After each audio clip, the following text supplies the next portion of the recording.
上万条锦鲤同时跃向龙门，就在快要触到龙门的那一刻，一条锦鲤身上的光突然灭了，同伴掀起的气浪啪的把它拍飞出去，它在空中打着旋儿，头晕眼花的飞过庆典广场，不偏不倚正砸向观礼台。太子正端起酒杯，就见一条锦鲤撞进自己怀里，太子抓起怀里的鱼，哈哈，你以后就做姑的宠物吧。锦鲤落地化成一个少女，那女子每走一步，脚下就开出一朵莲花，莲花花心处散发出七彩霞光，一香散满整个天庭。自此他住进了太子寝宫。刚化形的锦鲤精又闯祸了，这次他当着满天神佛的面，把滚烫的琼浆泼在了我的脸上，周围死一般寂静，他却捂着自己毫发无伤的手指，红着眼眶躲进了太子爷怀里。殿下，姐姐的脸皮厚，肯定不疼的，可我吓坏了。太子低头哄他，看都没看我一眼，只扔下一句：云梦，别吓着霓裳，自己去领罚。我顶着半边红肿溃烂的脸，慢慢把地上的碎片捡起来，碎片割破指尖，血滴在白玉砖上。他们都说我是个没脾气的长氏姑姑，是这天庭里最好欺负的老实人，可他们忘了，上一个这么欺负我的妖精，尾巴已经被我做成了毛笔。瑶池的水很冷，终年不动，却刺骨得很。我跪在地上，手里攥着那块吸满了琼浆玉液的抹布，一寸一寸地擦拭着白玉地砖。远处的丝竹声还没停，众仙推杯换盏，没人在意这个角落里发生的小插曲，除了那个穿着流仙裙的少女，她正缩在太子凌霄的怀里，肩膀一抽一抽的，哭得梨花带雨。那是霓裳，一条刚越过龙门不久的锦鲤。他运气好，越龙门时碰上太子观礼，一头撞进了太子的怀里，没变成龙，倒是变成了太子心尖上的宠物。他总说自己不懂规矩，天真烂漫，所以刚才给瑶光圣母敬酒时，他能不小心左脚绊右脚，把那盏万年流光琉璃杯砸个粉碎，顺便把酒全泼在了我身上。我低着头，感觉脸颊上火辣辣的疼，那琼浆泼在皮肤上像烧红的铁水。我没有去摸脸，只是继续擦地。我是瑶池的长氏姑姑云梦，我的职责不是喊疼，是确保这地砖上没有一丝污渍，免得脏了贵人们的鞋。云梦，头顶传来凌霄的声音，低沉带着一股子慵懒。我停下手里的动作，把抹布叠好，磕了个头。我能看见他黑色的靴子和靴子旁边那双没穿鞋的小脚。霓裳说他穿不惯鞋，太子就许他赤足行走，说这是保留天性。奴婢在。我的声音很稳，听不出一点情绪。霓裳不是故意的。凌霄的手落在那双赤足旁边，轻轻拍了拍霓裳的脚背，像是在安抚一只受惊的猫。他刚化形，手脚笨拙，你是老人了，别跟他计较。这琉璃盏碎了便碎了，回头我让库房再送一对过来，算在我账上，别让母后为难他。我盯着地面上自己模糊的倒影，那倒影里半张脸红的吓人。不计较，这琉璃盏是瑶光圣母大寿时东海龙王送的3届独一对，碎了就是碎了，哪来的库房再送？但太子爷说有那就得有，他是天庭未来的主子，他指路为马，我们这些做奴婢的就得帮他把鹿角锯了，给鹿装上蚂蚁疤。殿下仁慈。我直起身子，没有抬头，只是恭顺地垂着眼。霓裳仙子天性纯良，奴婢怎会怪罪？只是这地上碎片锋利，仙子赤足，还是小心些好。霓裳探出头来，那双大眼睛无辜极了，她吸了吸鼻子，声音软糯：云梦姐姐你真好，我刚才真的是吓坏了。手一滑，你脸上没事吧？看起来好红哦，要不要我帮你吹吹？她嘴上说着吹吹，身子却往太子怀里缩得更紧了。太子笑了笑，声里带着宠溺，刮了刮他的鼻子。你这傻鱼，吹什么吹？那是烫伤，得上药。云梦皮糙肉厚的，自己去太上老君那儿讨点药就是了。行了，宴会还没散，别在这丢人现眼了。云梦，收拾干净就下去吧。我再次磕头。是。他们转身离去，我看见霓裳那裙摆拖在地上，正好扫过一小堆琉璃碎片，那些碎片极细极碎，肉眼几乎看不见，但要是扎进肉里能疼上个3、5天。我没有出声提醒，我只是静静地跪着，看着那裙摆把那些细碎的碎片全部卷进了沙里。他喜欢赤足是吗？喜欢不守规矩是吗？那等会儿回宫脱下裙子的时候，希望他那双娇嫩的脚能受得住这些我特意没擦干净的礼物。我站起身，膝盖因为跪得太久发出咔嗒一声，我摸了摸脸颊，指尖沾下一块烫熟的皮，我面无表情地把那块皮搓掉，然后继续弯腰把剩下的碎片捡进袖口里。第二天我正在核对宴会的损耗，霓裳就来了。他走路姿势有点怪，一瘸一拐的，脚上难得穿了双绣花鞋，看来昨晚那些琉璃碎片发挥了作用。他身后跟着2个小仙娥，手里捧着一堆花花绿绿的东西。云梦姐姐，他一进门就喊，把我桌上的账本震得都翻了一页。他自顾自地坐到我对面的太师椅上，也不管那是给主子做的。昨晚真是对不起呀，太子哥哥说你受伤了，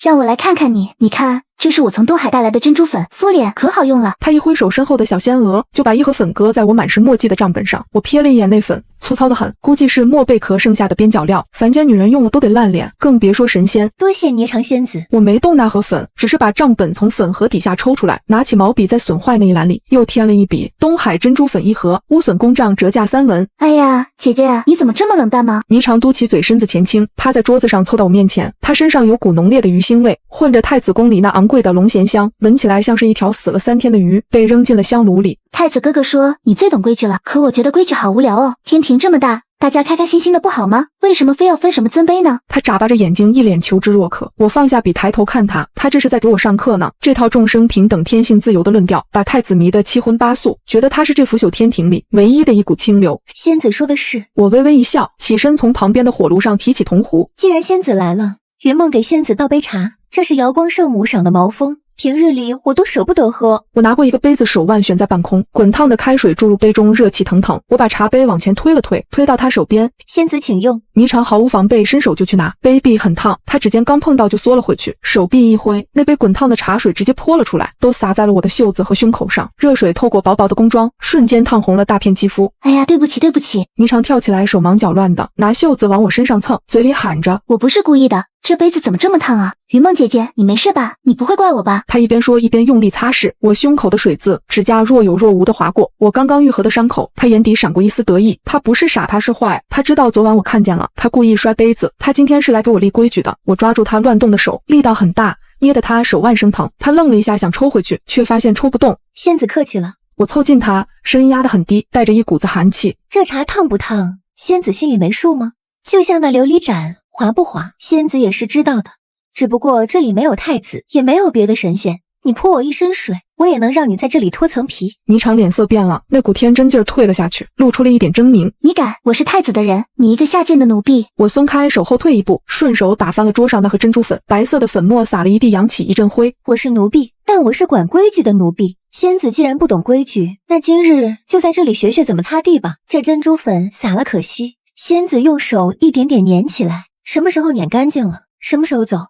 我要告诉太子哥哥。他转身就要跑，我一脚踢在门框上，那扇门砰的一声关上了。我转过身，背靠着门，慢条斯理地解开被烫湿的外衫纽扣，露出里面更湿的中衣。去告吧。我笑着看他，但在他来之前，你得先解释清楚，为什么你要逼一个受了伤的宫女喝你带来的洗脚水。凌霄踹开门的时候，我正缩在墙角，抱着膝盖，浑身发抖。那件湿透的外衫被扔在一旁，我身上只穿着一件中衣，湿哒哒的贴在身上，头发也散了湿漉漉的搭在锁骨上。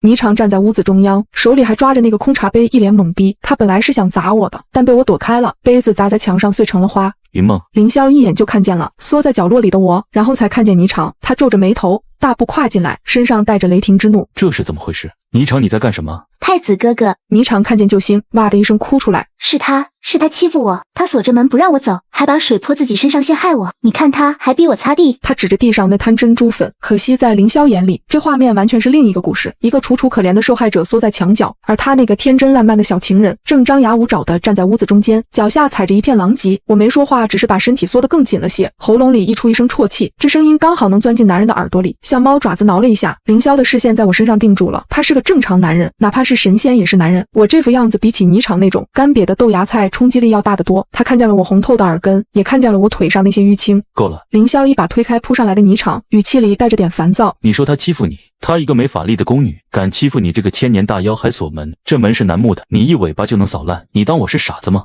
霓裳愣住了，他没想到太子会吼他，他确实能扫烂木门，但他忘了他在太子面前的人设是柔弱不能自理。凌霄大步走到我面前，脱下自己的外袍，兜头罩在我身上，那外袍很热，带着他的体温。他蹲下身，视线和我齐平，声音柔和了些。起得来吗？我抬起头，眼眶红红的，却死咬着嘴唇不让眼泪掉下来，这叫倔强的美感。我抓着他的领口，手指苍白，用力的关节发白。殿下，我声音沙哑，别怪仙子，是奴婢不好，奴婢想教仙子煮茶，结果笨手笨脚弄洒了。仙子只是生气奴婢浪费了茶叶，才摔了杯子，都是奴婢的错。你听听。凌霄转头瞪着霓裳，人家这时候还在帮你说话，你呢？除了哭还会什么？滚回你的池子里去，没我的命令不许出来。霓裳哭着跑了，屋里只剩下我和凌霄，气氛有点干巴巴的，带着点火星子。我觉得火候差不多了，挣扎着要站起来，结果脚下一滑，不小心整个人跌进了凌霄怀里。我感觉到他浑身僵了一下，手本能的搂住了我的腰。殿下，我慌乱的推开他，低着头，脸烫得像火烧。奴婢该死，奴婢逾矩了。凌霄看着我喉结滚动了一下，他没有立刻松手，手指在我腰间摩挲了2下，眼神变得有些晦暗不明。你的腰，他声音哑了，比想象中还要细。我心里冷笑，男人啊，嘴上说着爱那条天真的鱼，身体却诚实得很。这天庭的深情真是比纸还薄。霓裳被禁足了3天，这3天天庭清静了不少，但我知道他闲不住。果然第4天一早，御膳房那边就传来消息，说霓裳仙子把厨子都赶出去了，说要亲自下厨给太子做家乡美食。昭明真君今天带着哮天犬来天庭汇报工作，正好被太子留下吃饭。我站在宴席旁边布菜，看着霓裳端着一个黑乎乎的盘子上来了，盘子里装着几块黑褐色的固体，形状像是牛粪，散发着一股甜腻到恶心的味道。这是什么？昭明真君皱着眉，第3只眼都快睁开了，一脸嫌弃。这叫巧克力布朗尼。霓裳一脸骄傲，是我上辈子，不是我在凡间学到的美食，超级好吃的，甜甜苦苦的，就像爱情的味道。他切了一块递到凌霄嘴边，凌霄看着那坨黑东西，表情有点扭曲，但为了宠妻人设，还是硬着头皮吃了。很独特。凌霄艰难地咽下去，喝了一大口酒。昭明真君也尝尝。昭明真君摆手，本座屁股多年不洗甜食。哎呀，真君不吃，那这个给狗狗吃吧。霓裳眼睛一亮，看向趴在昭明真君脚边的哮天犬，那狗正吐着舌头，一脸精神。我心里咯噔一下，巧克力给狗吃，这常识连凡人的3岁小孩都懂。这条锦鲤是真傻还是装傻？可可碱对狗来说是剧毒，更别说是哮天犬这种灵兽，代谢更快，发作更猛。我本可以出声阻止，但我看了一眼霓裳那副求表扬的嘴脸，又看了一眼正在和凌霄谈笑风生，完全没注意脚下的昭明真君。我往后退了一步，引入阴影里。阻止？为什么要阻止？这是他自己作死。我若是拦着，他还会觉得我是嫉妒他厨艺好，不让他展现爱心。狗狗乖，来吃糖糖。霓裳蹲下身，把那块巴掌大的布朗尼递到哮天犬嘴边。哮天犬是神兽，按理说不乱吃东西，但那布朗尼里不知道加了什么，散发着一股诱惑力。那狗鼻子动了动，一口吞了下去。真乖。霓裳拍拍手站起来，看他很喜欢呢。我低着头，嘴角勾起一个极淡的弧度。是啊，很喜欢，这是他最后一顿美餐了，能不喜欢吗？变故来得很快，不到1盏茶的功夫，原本趴在地上闭目养神的哮天犬突然抽搐起来，他发出一声凄厉的呜咽，猛地跳起来撞翻了桌子。哮天！昭明真君大惊，一把按住狗，只见哮天犬全身僵硬，四肢乱蹬，嘴里不停地往外吐着白沫，眼睛翻白，看起来痛苦至极，那些白沫里还带着黑色残渣，散发着甜腻的味道。这是中毒！昭明真君脸色铁青，周身杀气暴涨，整个大殿的温度瞬间降到了冰点。谁敢对本座的神犬下毒？凌霄也吓懵了，酒醒了大半。这怎么回事？刚才还好好的。所有人的目光都集中在了霓裳身上，他还没搞清楚状况，手里还拿着半块布朗尼，傻傻地问他是不是太好吃了，吃得太激动了。我差点笑出声，太激动？你家激动是这么激动的？激动！昭明真君一挥袖，一股大力直接把霓裳掀翻在地。他抱起哮天犬，手指搭在狗的脉搏上，灵力疯狂注入。此乃剧毒！你这妖女竟敢用毒物谋害天庭战兽！你这黑色之物到底是什么？是巧克力啊！霓裳吓哭了。凡间都吃的，怎么会有毒？太子哥哥救我！凌霄想上前，但看着昭明真君的眼神犹豫了。这不是摔个杯子的小事，哮天犬是昭明真君的命根子，跟着他征战几千年，比亲兄弟还亲。今天要是这狗有个3长2短，这天庭怕是要被掀翻。太上老君，快传太上老君！凌霄吼道。我从人群后走出来，手里端着一盆清水，面色冷静。我走到昭明真君身边，把水放下。真君先给神犬催吐吧。我声音不大，却刚好让昭明真君听见。此物名为可可，凡人食之愉悦，但于犬类乃是断肠剧毒。霓裳仙子常年在凡间游历，想必是一时忘了。这话一出就是火上浇油。常年在凡间，既然知道是凡间之物，怎么会不知道对狗有毒？除非他是故意的，或者蠢到了无药可救。无论是哪种，昭明真君都不会原谅。昭明真君猛地抬头看我，眼里全是血丝。他端起那盆水，开始给哮天犬灌水催吐。我退到一旁看着霓裳在地上瑟瑟发抖，看着凌霄急得团团转，却束手无策。我从袖子里摸出一块干净的帕子，慢慢擦拭着刚才端水时溅到手上的一点点污渍。哭吧，这才哪到哪。我从袖子里摸出一块干净的帕子，慢慢擦拭着刚才端水时溅到手上的一点点污渍。哭吧，这才哪到哪。你把天庭当成你过家家的游乐场，我就让你知道这里是吃人不吐骨头的修罗场。大殿里乱成了一锅粥，哮天犬吐完了黑水，整个狗瘫在昭明真君怀里，只剩下出气没有进气。昭明真君那张脸黑的能滴出沫来，他没看凌霄，也没看地上的霓裳，只是用手一遍遍顺着狗毛，指节发白。周围的仙家们没一个敢说话。这哮天犬虽然是畜生，但在昭明真君眼里，那比亲儿子还亲。当年封神一战，这狗替他挡过灾，咬过大能，如今差点死在一块莫名其妙的凡间糖果上，这笑话闹大了。老君怎么还没来？凌霄急得额头冒汗，他踹了旁边的侍卫一脚。再去催，要是这狗死了，姑拿你们试问。他转头看向昭明真君，语气软了下来。真君霓裳，他确实是无心之失，他刚化形，不懂这些药理。无心！昭明真君猛地抬头，第3只眼隐隐有金光闪烁，那是杀气。太子殿下，要是我今日无心一刀砍了这妖孽，是不是也算无心之失？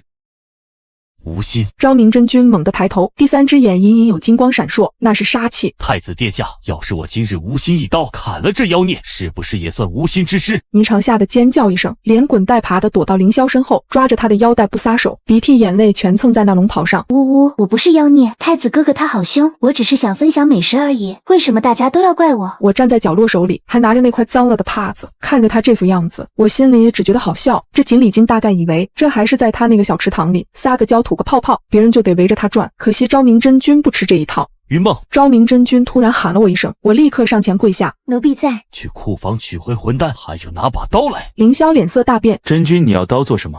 昭明真君冷笑，这狗要是救不回来，我就剥了这条鱼的皮，给我的狗做件寿衣。我想太子殿下应该不会介意吧？霓裳听完白眼一翻，直接吓晕过去了。我低头领命退出去的时候，看见凌霄颓废地抱住晕倒的霓裳，眼底闪过一丝从未有过的疲惫。他虽然宠她，但他不是傻子。为了一个女人得罪天庭第一战神，这笔买卖怎么算都是亏的。当初宠爱她是想借她打破天庭固化的规矩，我去取了药没拿刀，而是拿了一根极细的银针。回到殿内时，老君已经到了，正在给狗施法。我把丹药递过去，顺手把银针藏在袖子里，狗就回来了，但元气大伤。昭明真君抱着狗走的时候，看都没看凌霄一眼，只是经过我身边时，脚步顿了顿。你是个聪明人。霓裳被送回偏殿养病去了，说是吓着了。凌霄没去陪她，而是一个人坐在书房里生闷气。深夜，我端着一碗安神汤，敲开了书房的门。凌霄靠在椅子上，手里捏着眉心，听见动静头也没抬。姑说了，谁也别来烦我。殿下，是奴婢。我轻声说，把汤放在桌上。凌霄动作停了一下，慢慢睁开眼，看见是我，他紧绷的肩膀稍微松了些。是云梦啊。他叹了口气，指了指旁边的他坐，我没坐，只是走过去，站在他身后替他按摩太阳穴。我的手指很凉，贴在他滚烫的皮肤上，他舒服地哼了一声。今天这事，你也觉得是霓裳错了吗？他闭着眼突然问。今天这事，你也觉得是霓裳错了吗？他闭着眼突然问。我手下动作没停，力道适中。仙子心思单纯，想着分享美食是好意，只是这天庭规矩森严，人心复杂。仙子那般直率的性子，确实容易吃亏。今日若不是殿下护着，昭明真君恐怕真的会。一个未来的天帝需要的是一个贤内助，而不是一个惹祸精。果然，凌霄冷哼一声，单纯的连狗不能吃什么都不知道。他在凡间那些年都活到狗肚子里去了。他一把抓住我的手，把我拉到身前。由于惯性，我跌坐在他腿上，这姿势极暧昧。我慌乱的想站起来，却被他死死扣住腰。别动。他把头埋在我颈窝里，深深吸了一口气。我身上没有那种甜腻的脂粉味，只有一股淡淡的草药香，那是我常年在药房帮忙染上的。还是你懂事。他声音闷闷的，热气喷在我锁骨上。云梦，有时候姑真觉得，要是霓裳有你一半省心就好了。我身体僵硬，手抵在他胸口，隔开一点距离。殿下您醉了，仙子还在等您。别提他。凌霄突然烦躁起来，抬头看着我。月光下，我那张顺从温柔的脸，似乎比那个闯祸精顺眼多了。别提他。凌霄突然烦躁起来，抬头看着我。月光下，我那张顺从温柔的脸，似乎比那个闯祸精顺眼多了。他手指抚上我之前受伤的脸颊，那是被热酒烫伤的地方，现在已经结了痂，摸起来有点粗糙。疼吗？他问。奴婢命贱，不怕疼。我垂下眼帘，睫毛微颤。他突然凑过来，在那道伤疤上轻轻亲了一下。姑会补偿你的。他哑声说。我心里没有一丝波澜，甚至想笑。补偿？用什么？用你这廉价的口水吗？但我面上却装出一副受宠若惊又害羞带怯的样子，把头埋进他怀里，手指紧紧抓住他的衣襟。殿下，太子一夜未回，听说霓裳摔了一屋子的瓷器，消停了没半个月。天庭1年1度的万仙宴就要到了，这是天庭最大的社交场合，各路神仙都会来，连闭关多年的一些上古大神也会露面。霓裳觉得这是他翻身的好机会，他发誓要在宴会上惊艳四座，让所有人都闭嘴，尤其是让那些看不起他出身的老古董们见识一下什么叫现代时尚。他找到了凌霄撒娇耍赖，要织女刚织出来的流光云锦做衣服，那是织女采集了9天之上的晚霞，耗时300年才织出来的一匹，本来是要献给瑶光圣母做寿礼的。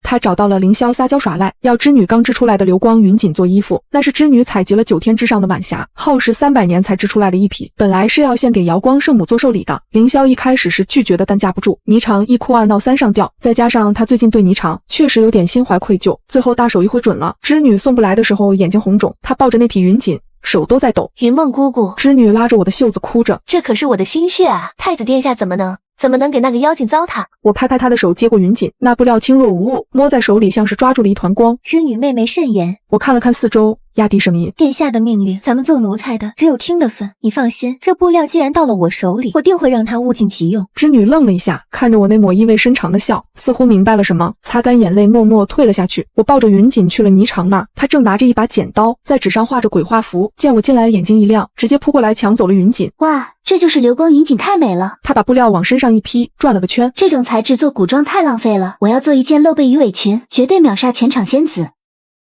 他把布料往身上一披，转了个圈。这种材质做古装太浪费了，我要做一件露背鱼尾裙，绝对秒杀全场仙子。好想法！我站在一旁，双手交叠在身前，微笑着赞叹：这天庭的衣裳千篇一律，早就该改了。仙子这是引领潮流，必定能让殿下眼前一亮。是吧是吧？还是云梦，你懂我。霓裳得意忘形，拿起剪刀就要下手。且慢！我出声阻止。怎么？你要拦我吗？他警惕地看着我，奴婢不敢。我上前一步，指了指那布料，只是这云锦特殊，寻常剪刀剪不断，还容易抽丝。奴婢这里有一把断云剪，乃是前些日子从司命星君那儿借来的，专门用裁剪仙衣。仙子不妨试试这个。我从袖子里掏出一把泛着蓝光的剪刀，递给了他。这当然不是什么断云剪，这是我用热水浸泡过749天的阴铁剪，用它剪过的布料，切口处会沾染上极淡的腐蚀气息，平时看不出来，但一旦遇到强光或者体热，连接处就会变得极其脆弱。霓裳不疑有他，接过剪刀，咔嚓一声剪下了第一道。那裂帛之声在我听来，简直是世上最美妙的乐章。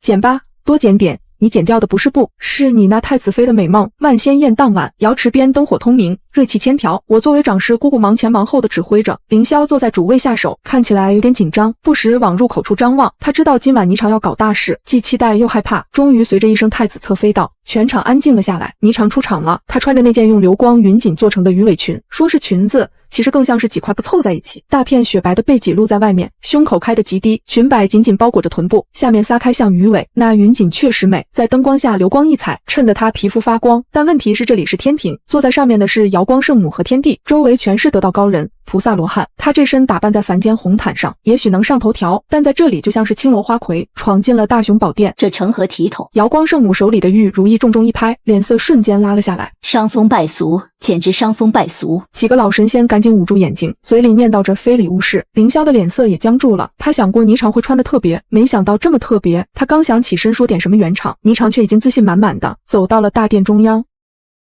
祝瑶光圣母福如东海，寿比南山。他行了个不伦不类的屈膝礼，然后还冲凌霄抛了飞吻。这是我特意设计的星光人鱼装，寓意着天庭永远闪耀。大家觉得好看吗？全场死寂，没人说话。我手指轻轻捻动，是时候了。这大殿里点着990盏长信宫灯，温度比外面高得多。再加上霓裳刚才一路走来，身上出了汗，那些被弱水阴铁剪处理过的缝合线，此刻应该已经脆得像纸一样了。哎呀，好热哦！霓裳似乎也感觉到了不对劲，伸手扯了扯胸口的领子，就这一扯，只听撕啦一声轻响，在众目睽睽之下，他胸前那块布料突然崩开了，那一瞬间时间仿佛静止了。更要命的是，随着他惊慌失措的想去捂胸口，腰侧的线也崩了，整条裙子像是被施了解体咒，瞬间化作几块破布挂在他身上摇摇欲坠。霓裳发出一声尖叫，蹲在地上，拼命想把自己缩成一团，但越动身上掉下来的布越多。混账！天帝勃然大怒，一把扫翻了桌上的酒爵。大庭广众，衣不蔽体，秽乱瑶池，来人给我插出去！凌霄整个人都傻了，坐在那里一动不动，脸色惨白。就在侍卫们准备冲上去抓人的时候，一个身影快步走了出去。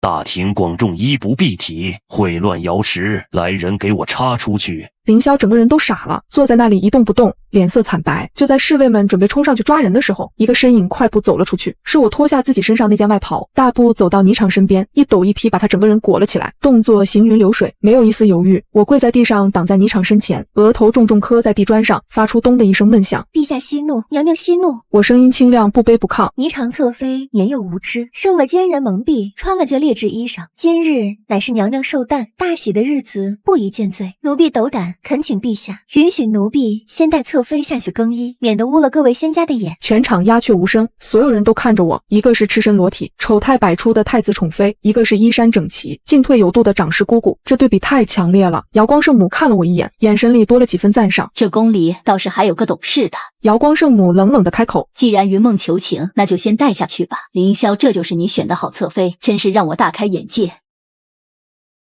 这宫里倒是还有个懂事的。瑶光圣母冷冷地开口：既然云梦求情，那就先带下去吧。凌霄，这就是你选的好侧妃，真是让我大开眼界。凌霄浑身一颤，慌忙起身跪下：儿臣知错。我扶起全身发软的霓裳，半拖半抱的把她弄出了大殿。一出殿门，被夜风一吹，霓裳似乎清醒了一点，她抓着身上那件袍子抬头看我，眼里满是惊恐和不解。为什么衣服为什么会烂？她喃喃自语。云梦是不是你？是你给我的剪刀？我停下脚步看着她。嘘，我竖起一根手指抵在嘴唇上，露出了今晚第一个笑容。仙子，话可不能乱说。那剪刀是你自己要的，衣服是你自己做的，线是你自己缝的。我刚才可是救了你一命啊！我凑到她耳边轻声说：“你该谢谢我这件袍子，是我赏给你最后的遮羞布，不然你以为你今晚能活着走出那个大殿吗？”霓裳瞪大了眼睛，浑身剧烈颤抖起来，像是第一次认识我一样。走吧，回去。我拍拍她的肩，好戏才刚开场呢。万仙宴后的第二天，圣旨就下来了，没有把霓裳剔骨抽筋，毕竟是太子心尖上的人。瑶光圣母还是给了太子最后一点面子，但侧妃的头衔录了降为侍妾，搬出了太子寝宫。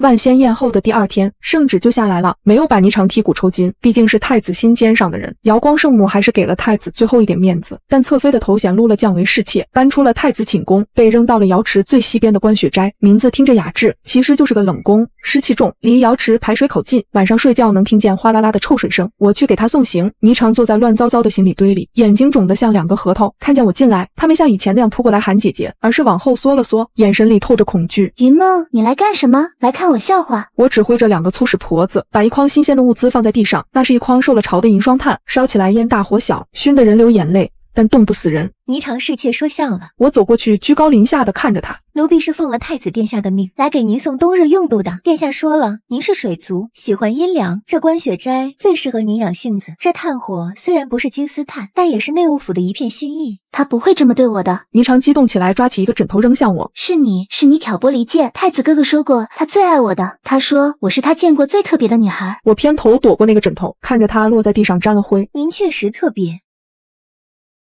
是你挑拨离间。太子哥哥说过，他最爱我的。他说我是他见过最特别的女孩。我偏头躲过那个枕头，看着他落在地上沾了灰。您确实特别。我弯腰逼视着他的眼睛。昨晚在大殿上，您脱光了，给几千个神仙看的时候，确实是三界独一份的特别。殿下当时的脸色那也是相当精彩。您猜现在外面都在传什么？霓裳脸色惨白。传什么？传太子殿下口味独特，放着端庄的仙女不要，偏偏喜欢一条不懂礼仪廉耻、当众发情的野鱼。我笑了，笑得很温柔。您知道殿下最要面子了，您这一脱掉的不只是衣服，还有他身为储君的尊严。霓裳浑身发抖，嘴唇哆嗦着。云梦，你别得意，我可是穿越而来的甜宠文女主，可不是你们这些纸片人可以比的。你等着瞧吧，过不了几天，太子哥哥就会来接我的。我冷笑一声。是吗？周小红，你化形的那天我就认出你了，你还真以为自己是穿越的？霓裳浑身发抖，嘴唇哆嗦着。云梦，你别得意，我可是穿越而来的甜宠文女主，可不是你们这些纸片人可以比的。你等着瞧吧，过不了几天，太子哥哥就会来接我的。我冷笑一声。是吗？周小红，你化形的那天我就认出你了，你还真以为自己是穿越的？我拍了拍霓裳的肩膀，她吓得瞪大了眼睛。你是谁？好好在这住着吧。我直起身拍了拍手上的灰尘。这炭省点烧，下个月就未必有这待遇了。出门前我回头看了一眼，她抱着膝盖坐在阴冷的地上，像一条被扔在岸上慢慢干涸的鱼。霓裳安静了几天，但很快又不老实了。她大概觉得只要能见到凌霄，凭借她的魅力一定能挽回局面，但她被禁足，出不去。于是她想到了一个绝妙的主意。做香水，他偷偷贿赂一个仙官，弄来了一堆花瓣和瓶瓶罐罐。他说这是费洛蒙战术，要调制一种让男人闻了就走不动道的神奇香水，然后让风把味道吹到太子宫去。我知道这事儿后没拦着，我甚至还好心的让人给他送去了几株绮梦罗。这花确实香的霸道，但它有个特点，和水族的体味混合后会产生一种类似于死老鼠夹烂韭菜的奇妙化学反应。霓裳在观雪斋里捣鼓了3天3夜，第4天傍晚，一股浓烈且诡异的气味顺着风飘满了半个瑶池。当时凌霄正在御花园里喝闷酒，我在旁边给他剥葡萄。什么味儿？凌霄眉头一皱，捂住了鼻子。哪里的茅厕炸了？当时凌霄正在御花园里喝闷酒，我在旁边给他剥葡萄。什么味儿？凌霄眉头一皱，捂住了鼻子。哪里的茅厕炸了？我包好一颗晶莹剔透的葡萄，送到他嘴边，面不改色。回殿下，风是从西边吹来的。听守门的婆子说，霓裳侍妾最近在研制家乡秘方，说是要给殿下一个惊喜。惊喜？凌霄差点把刚吃进去的葡萄吐出来。他这是要熏死菇吗？这味道，哦，这就是他说的惊喜。也许这是水族特有的求偶方式。我一本正经的胡说八道。奴婢听说有些海鱼为了吸引配偶，会分泌一些比较特别的液体。凌霄的脸色更绿了。他想起了之前那坨巧克力，又想起了大殿上霓裳光溜溜的样子，现在又来这么一出生化武器，所有的滤镜碎了一地，连渣都不剩。传令下去，凌霄把酒杯重重一摔，让他给我停手，把那些乱七八糟的东西都扔了，再敢弄出这种味道，姑就把他扔进泔水桶里去。侍卫们捂着鼻子领命而去。我看着凌霄那副气急败坏的样子，心里默默给霓裳点了根蜡。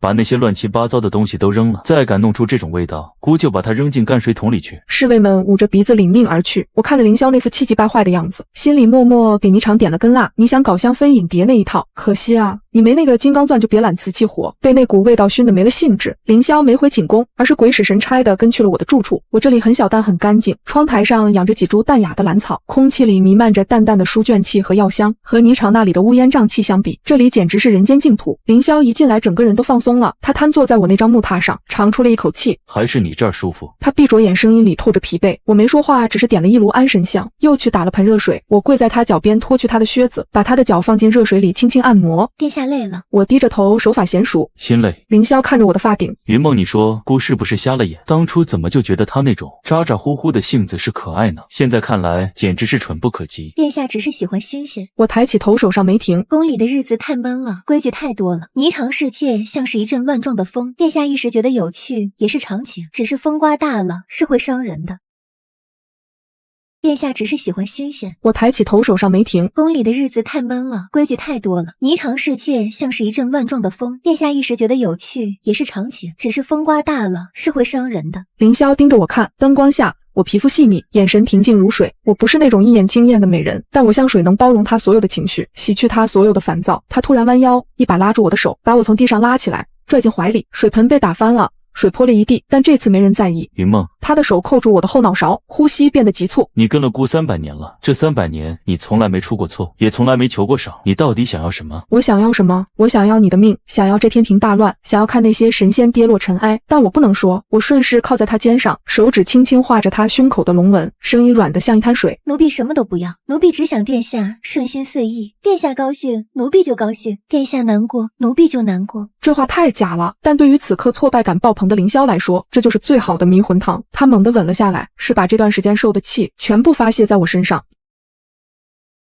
这话太假了，但对于此刻挫败感爆棚的凌霄来说，这就是最好的迷魂汤。他猛地吻了下来，是把这段时间受的气全部发泄在我身上。那晚之后，我成了凌霄的暗室，他没给我名分，我也没要。白天我是长氏姑姑，晚上我是他房里的人。这种关系让他觉得安全，也让我方便。霓裳很快就听到了风声，他彻底疯了。他意识到自己不仅失去了宠爱，连最后的独特性也快没了。他必须放大招了。1个月后的清晨，关雪斋传来消息，霓裳侍妾晕倒了，醒来后又哭又笑，说是怀了身孕。这消息瞬间传遍了天庭，神仙子嗣艰难，尤其是龙族血脉。凌霄虽然还没正妃，但这长子或者长女的分量，足够让霓裳翻身农奴把歌唱。凌霄第一时间赶了过去，我跟在后面，手里端着补品。霓裳躺在床上，脸色苍白，但眼神里透着一股狂热。看见凌霄，他立刻捂着肚子，眼泪汪汪。殿下，我以为再也见不到你了，我本想一死了之，可谁知道肚子里有了小宝宝。凌霄盯着他平坦的小腹，表情复杂，有惊喜，但更多的是怀疑。确定了，找医官看过了。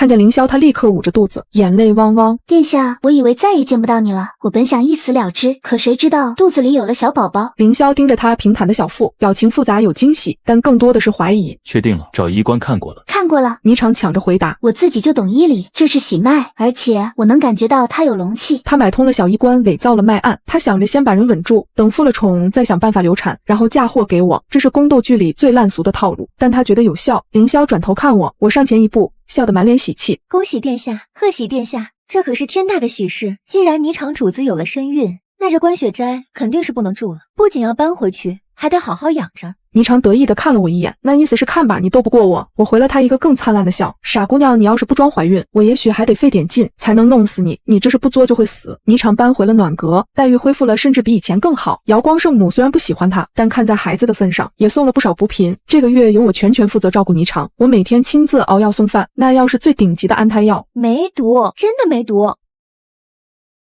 瑶光圣母虽然不喜欢他，但看在孩子的份上，也送了不少补品。这个月由我全权负责照顾霓裳，我每天亲自熬药送饭，那药是最顶级的安胎药，没毒，真的没毒。但我每次送过去的时候，都会当着他的面露出一个阴森森的笑容。霓裳主子喝药了，我端着黑漆漆的药碗，坐在他床边用勺子搅动着。这药是奴婢熬了3个时辰的，里面加了红花、麝香，哦不是当归白术。我口误了一下，然后赶紧改口，眼神闪烁。霓裳吓得脸都绿了，他本来就心虚，现在更觉得我是要杀人灭口。我不喝。他打翻了药碗。你想害我，这药里肯定有毒。主子这是哪里话？我一脸无辜。这是太医开的方子，殿下亲自过目的，您不喝怎么保得住小殿下呢？还是说您根本就没怀孕？这句话戳中了他的死穴，他咬着牙看着地上冒着白烟的药汁，陷入了两难：喝怕我真下了毒，弄假成真把他弄流产，虽然没孩子，但喝了堕胎药会腹痛出血，那就露馅了；不喝又怕凌霄起疑。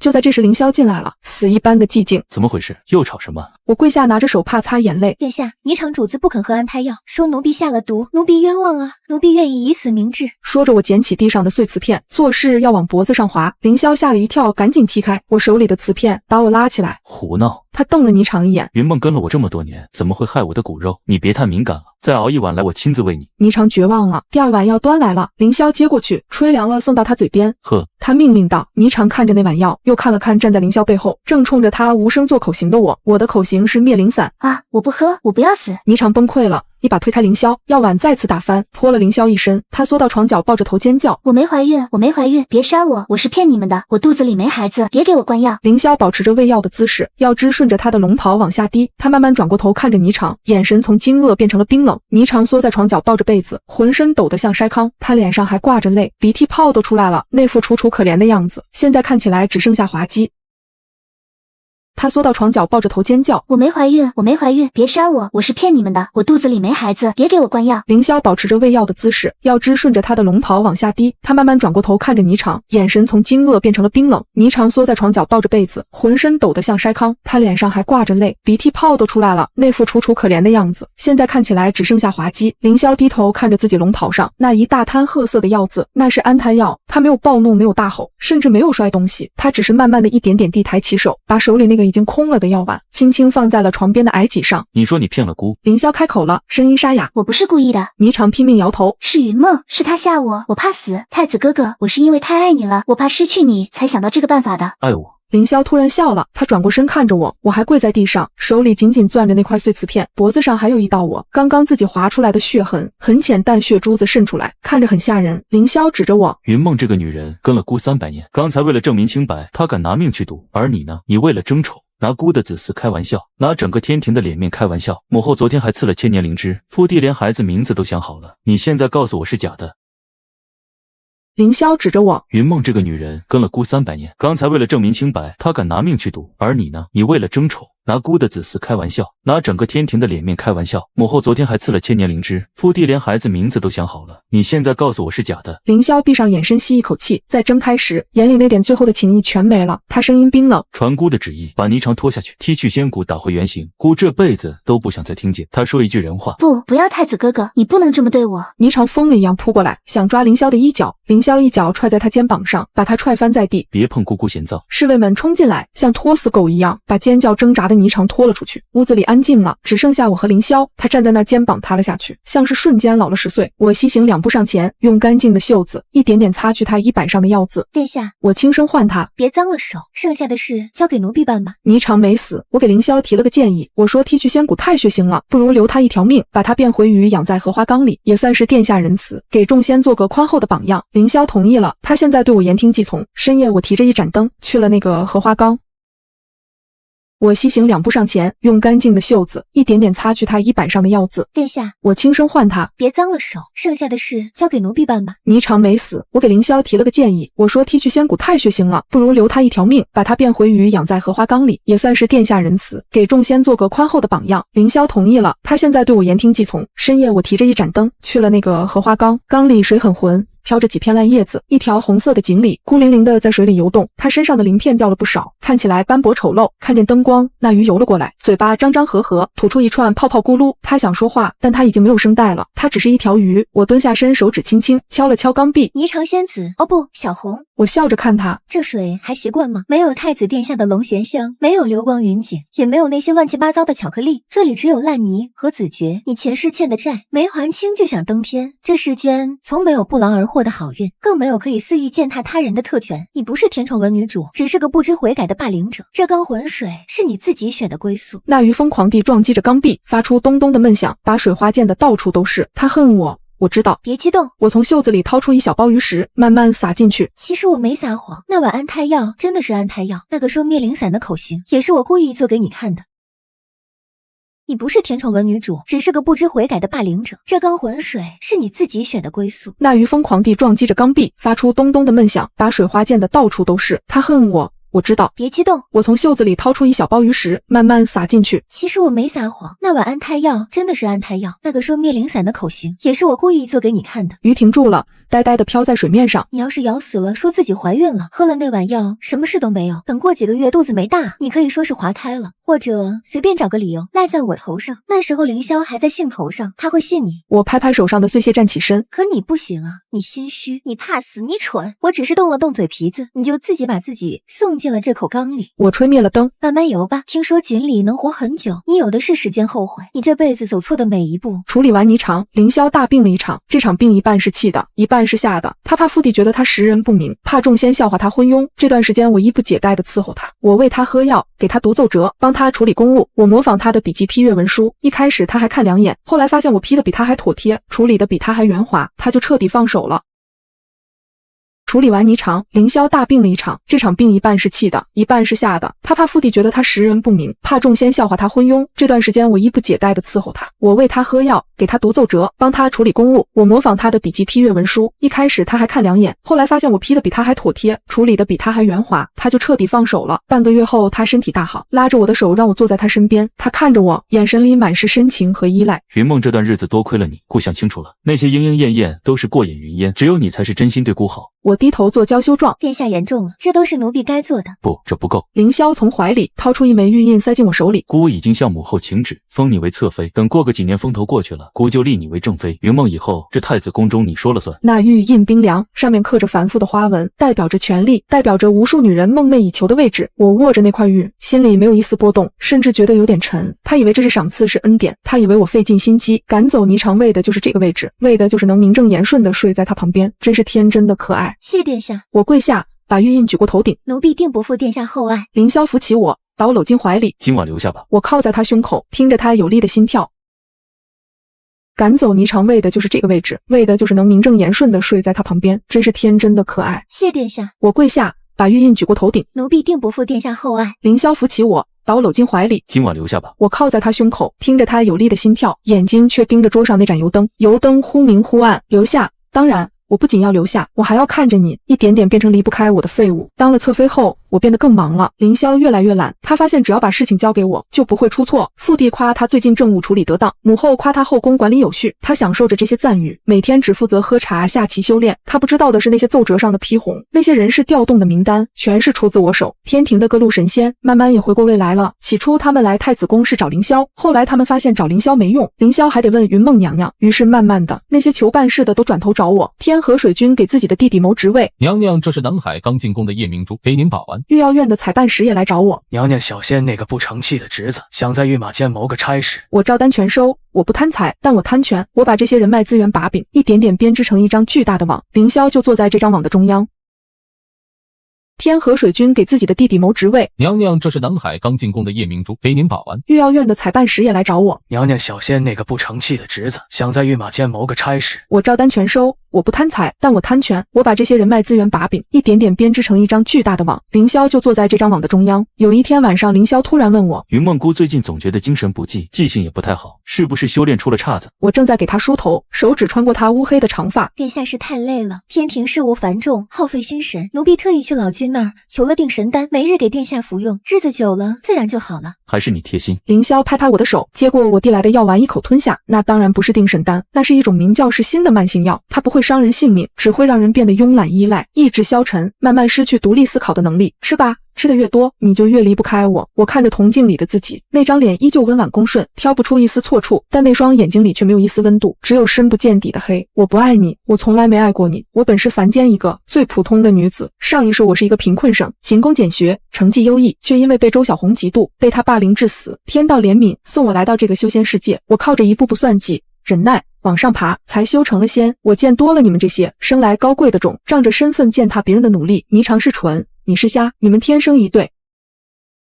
我看着铜镜里的自己，那张脸依旧温婉恭顺，挑不出一丝错处，但那双眼睛里却没有一丝温度，只有深不见底的黑。我不爱你，我从来没爱过你，我本是凡间一个最普通的女子。上一世我是一个贫困生，勤工俭学，成绩优异，却因为被周小红嫉妒，被她霸凌致死。天道怜悯，送我来到这个修仙世界。我靠着一步步算计、忍耐往上爬，才修成了仙。我见多了你们这些生来高贵的种，仗着身份践踏别人的努力。霓裳是蠢，你是瞎，你们天生一对。既然你们毁了我平静的职场生活，那我就接管这个职场。我要把这血统至上的天庭搅得天翻地覆。又过了300年，凌霄已经很少管事了，他沉迷于书画和丹青，天庭的大小事务基本上都是太子妃在代劳。是的，我已经是正妃了。那个曾经跪在地上擦地砖的云梦，现在坐在凤椅上接受众仙的朝拜。我没有变得飞扬跋扈，我依旧温柔贤惠，是天庭公认的贤内助。这一天我路过御花园，那口荷花缸还在，那条秃了皮的红锦鲤还活着，只是动作越来越慢了。他看见我连泡泡都懒得吐了，只是翻了个白眼，沉到了水底。娘娘，身后传来一个怯生生的声音。我回头，一个穿着鹅黄色衣裙的小仙娥站在那儿，手里拿着一个扫把。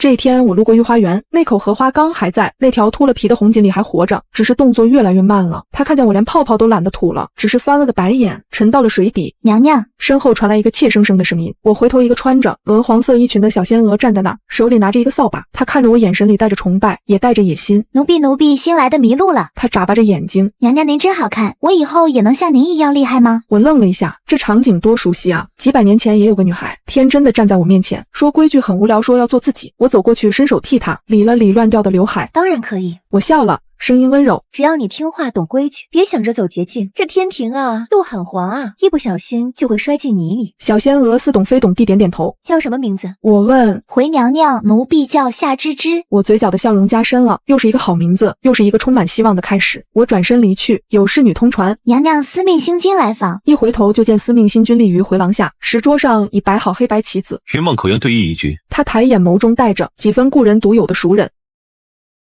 小仙娥似懂非懂地点点头。叫什么名字？我问。回娘娘，奴婢叫夏芝芝。我嘴角的笑容加深了，又是一个好名字，又是一个充满希望的开始。我转身离去，有侍女通传，娘娘司命星君来访。一回头就见司命星君立于回廊下，石桌上已摆好黑白棋子。云梦口愿对弈一局。他抬眼，眸中带着几分故人独有的熟稔。我敛了凤袍下摆，在他对面落座，指尖捻起一枚白子。师兄何时竟有了闲情？在此后我。司命星君执黑子落下，笑声清越。自龙华门一别，300年未见，师妹如今身居高位，倒让师兄好等。黑白棋子在棋盘上交错。当年云空师尊说你我2人皆有反骨，日后必成大器，果然没说错。我指尖一顿，白子稳稳落下。师兄倒是清闲，司命府掌管3界命格，却偏来贪我这浑水。浑水。他嗤笑一声，黑子断了我的生路。这天庭等级森严，血统至上，我等凡人修仙者步步维艰，你我师出同门，当年在龙皇门受的委屈，难道忘了？记忆翻涌，那年我与他同为云空道人做下弟子，只因出身凡俗，被仙门贵胄子弟排挤欺凌。师尊虽护着我们，却也挡不住漫天流言。司命星君当年为护我被打断了灵根，休养了100年才痊愈。我从未忘，我落下一子反断他后路，所以我要争，要让那些仗着出身作威作福的人尝尝跌落尘埃的滋味。司命星君与我对视，我掌命格，却改不了天庭的不公。你搅乱太次宫中，扶持自己上位，倒是替我出了口气。他顿了顿，补充道：霓裳的命格本是贬如畜生道，是我暗中动了手脚，让他撞入太子怀中。我就是要看看这所谓的好运，能不能护着一个霸凌者。我心中了然，难怪霓裳的好运来得如此蹊跷，原来就是师兄在背后推波助澜，师兄就不怕引火烧身？烧身？他笑了，黑子落下棋局已成死局。我与你同门一场，早已荣辱与共，你要颠覆这不公的秩序，我便为你篡改命格，铺路搭桥。晚风卷起荷叶落在棋盘上，我看着满盘输赢，忽然笑了。师兄这盘棋下得比我还险，险中求胜才有意思。司命星君抬手拂乱棋盘， 300年了，师妹终于得偿所愿，接下来这天庭的棋局，该由你我二人联手，好好下一盘大的了。我望着天边落日，凤袍在风中猎猎作响，那口荷花缸里，锦鲤依旧沉在水底，